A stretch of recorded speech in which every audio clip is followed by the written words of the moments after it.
Hello everybody, how are you? It's me again. Aujourd'hui, je voudrais commencer par vous raconter une histoire. Une histoire qui se passe dans les rues de Paris, dans un bus, dans une ligne de bus. Imaginez que donc vous montez dans un bus, c'est déjà fin de la journée, donc tout le monde est fatigué, les bus est bondé, il y a plein de monde, plein de monde, tout le monde est fatigué, tout le monde veut juste rentrer chez soi. Bien sûr, vous ne trouvez pas une place assise parce que à cette heure-ci, il n'y en a pas. Et à une place, il y a, vous voyez, un papa avec son fils de à peu près 4-5 ans, pas plus de 5 ans. Et en fait, dans le bus, chacun a ses écouteurs dans les oreilles, ou bien il y a des gens qui lisent leur journal, ou qui regardent leur téléphone, voilà. Et donc il y a ce papa qui a un grand sourire. Et ce petit garçon qui d'un seul coup commence à hurler. Il hurle.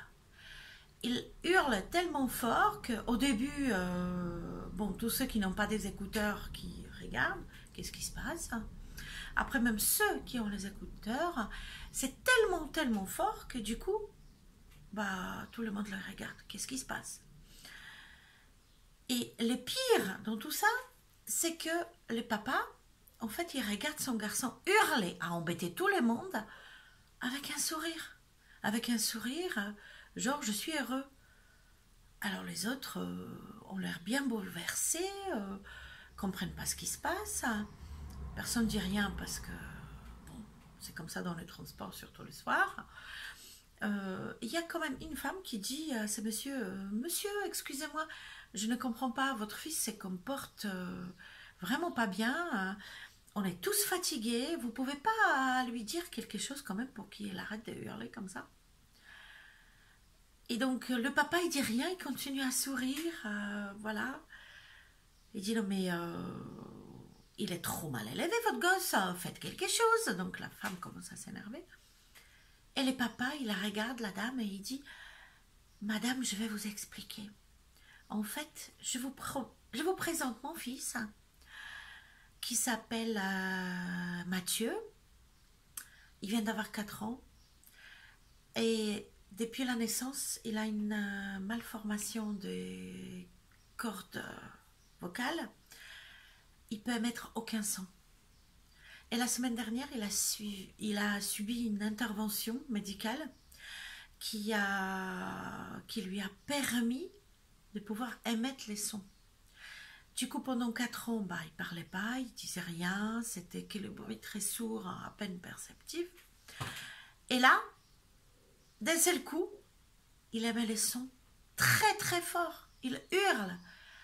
Et il est content parce qu'il s'entend. Il peut s'entendre. Pas seulement entendre les autres, mais aussi s'entendre soi-même. Et quand je vois mon fils heureux comme ça, je suis heureux. Donc je suis vraiment désolée. Je suis désolée, je présente mes excuses à tout le monde dans ce bus. Mais excusez-moi, je ne peux pas l'engueuler et lui dire de se taire. Peut-être dans quelques temps, quand on prendra tous l'habitude et quand il saura gérer un peu mieux ce qui lui arrive. Et là, tout le monde a regardé le papa. Et les gens se sont mis à applaudir. Pourquoi je vous ai raconté cette histoire qui est un petit peu extrême, on va dire, hein. Vous savez, j'ai du mal à être toujours pareil, être dans les plats. C'est pas dans ma nature. Donc c'est toujours un petit peu extrême mes histoires. Donc voilà, cette histoire, c'est juste pour vous montrer que la même situation peut être perçue de manière tellement différente. Tellement différente. Pour les uns, c'est juste inacceptable. Pour les autres, c'est un vrai bonheur. Et en fait, les histoires comme ça, on les rencontre tous les jours.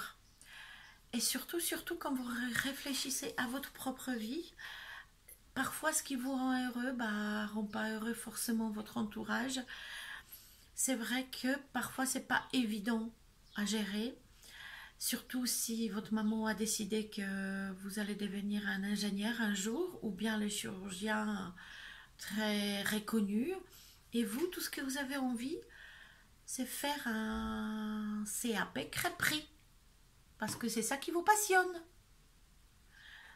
Alors comment faire dans ces cas-là? La même situation de manière tellement différente, euh, on l'aperçoit, qu'est-ce qu'on fait?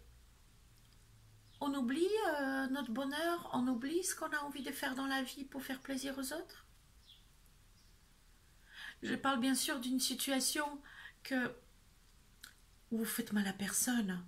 Vous voulez juste faire dans ce dont vous avez envie et juste être heureux dans la vie. Et les autres ont choisi autre chose pour vous. À qui vous allez faire plaisir? Vous savez que les gens qui veulent vraiment votre bonheur, ils seront heureux au moment où vous êtes heureux. Ceux qui vont vous critiquer, pire, vous juger, faut pas trop s'arrêter à ça. Ce ne sont pas des vrais amis. Puisque ils veulent que vous viviez la vie, donc eux, ils ont choisi pour vous. Depuis quand? Depuis quand on va laisser les autres, et jusqu'à quand on va laisser les autres décider de votre bonheur, hein, et décider ce qui est bon ou pas bon pour vous? Je parle bien sûr dans des situations qui blessent personne, euh, des vraies blessures. Tant que vous faites mal à personne, vous voulez être heureux et rendre les autres heureux, apprenez à écouter votre petite voix au fond de vous. J'en ai déjà parlé très souvent de cette inner voice, votre voix, qui sait déjà exactement ce que vous voulez devenir dans la vie. Ok? Donc, soyons heureux et rendons les autres heureux. Ceux qui vont vous critiquer de manière stérile, c'est peut-être parce qu'ils n'acceptent pas que vous changiez. Vous savez, c'est souvent les gens qu'eux-mêmes, ils ne sont pas satisfaits de leur vie, mais ils n'ont pas assez de coronesses pour le dire. Et surtout pour faire quoi que ce soit pour changer.